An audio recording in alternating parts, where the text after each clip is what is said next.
You are listening to chartingwealth.com for Thursday, the 18th of February, 2016. We always start with IYY, which is, of course, a total market fund. It tracks the entire market, and the entire market was up over the course of Wednesday, the 17th, 1.64%.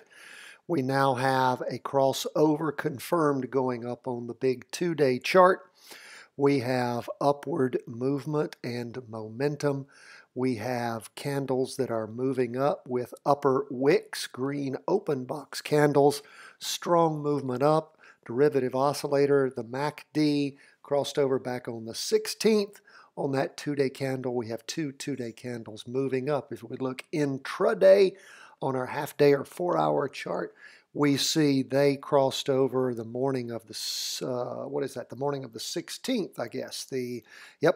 And there is movement that has been going up since back on the 12th of February. Strong movement up in the morning in particular during the course of the 17th on Wednesday, and the afternoon ended up even higher. We've redrawn our two-day trend lines. We are well above those. Derivative oscillator is hitting the top. And we have the MACD and the signal line diverging even further apart over the course of the day. So that is where we are. Now, what is there to do? Are we to get in on the up move at this point? No, we do not. Why? Because if we missed the beginning of the move, which typically we do, why is that? Because we're trend following. We are waiting for the two-day chart to cross over going up, which it did.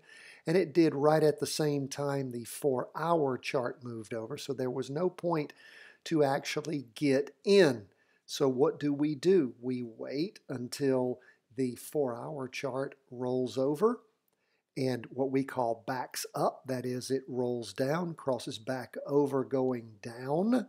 And when it does that, we'll wait for it to move back over going up in the same direction as the big chart, the two-day chart, and that's when we get in. Why do we wait and do that? Because that's the safest way to do it. You'll find that it works time and time again. That's why we do that. Now, let's look at the S&P 500 as represented by SPY. It too is in an up move with two-day candles. Crossover back on the morning of the 16th going up. Derivative oscillators in the positive. The MACD and the signal line are diverging. That means moving apart from one another.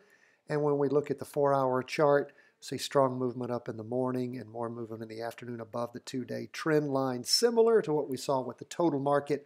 Remember, the S&P 500, of course, are 500 of the big moving stocks. We're going to now go to big volume.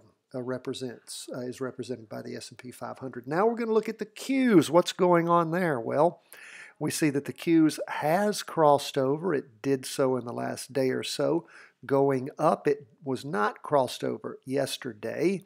It did cross over on Wednesday, moving up. And we have redrawn our trend lines. When we look intraday, what do we see on the half-day or 4-hour chart? Again, movement in the morning up, movement in the afternoon. We've redrawn our two-day trend line. We are above that. Our derivative oscillator continues to grow, and we have a great deal of distance between the red signal line and the blue MACD. The Qs was up technically 2.26% for the day. The S&P 500, 1.63%. Lastly, what are we going to do? We're going to go to the two-day chart. We're going to look at gold. Now, even though the markets were surging, gold was up for the day, 0.62%. Not as much as the markets, but still gold was up, and the markets were up too. Very interesting. We see that gold is really in a flux on the two-day chart. MACD hasn't crossed over going down yet, but the derivative oscillator is depicted by light green boxes. When it's in the positive, is losing some energy. Gold is actually attempting to cross through the two-day trend line on our charts, which is not boding well when your two-day trend line's violated. That's not typically a good sign, particularly on your big chart.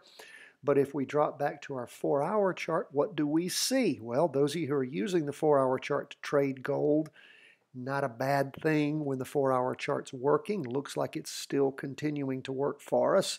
Gold crossed over going down. Derivative oscillators continuing to gain speed down.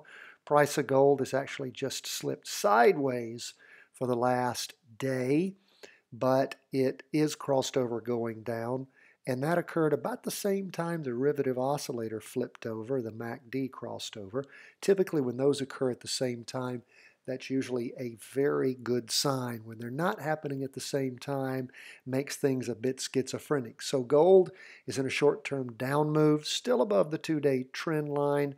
The 2-day chart is just about, not quite when we look closely, not quite violated, but getting close to being violated on the 4-hour chart and the 2-day chart. So where are we? Well, we're in confirmed up moves on the total market, on the S&P 500, and on the Qs. That is on both the short-term and long-term charts. Gold is, again, down on the short chart, still not crossed over going down on the big 2-day chart, but that might not be too far away. But it has not been confirmed yet, so we'll continue. We still have a good bit of distance between the MACD and the signal line on the big trade on gold. That is where we are. We're waiting for more opportunities for a rollback on our indexes so that we might be able to get into sustained up moves if indeed that continues to occur. That's where we are. You want to know more about how to trade, how to read a stock chart, how to make all of this work for you, you need to sign up for our newsletter. You will get this review every day that the market's open, plus you'll get our weekly review and forecast. It'll cost you nothing. In addition to that, you'll get our charting layout that uses freestockcharts.com. It's the layout that you see if you watch our videos or you hear me explain on the podcast, the audio version. Also, you will get how to read a stock chart, our video link that will help you figure out what stock charts are all about and how to read them. We say over and over again here, follow the charts, not the media noise. That's what we're all about. It's a roadmap, hopefully a roadmap to your success. Thank you so much for listening. Be sure to go to chartingwealth.com for all your charting needs.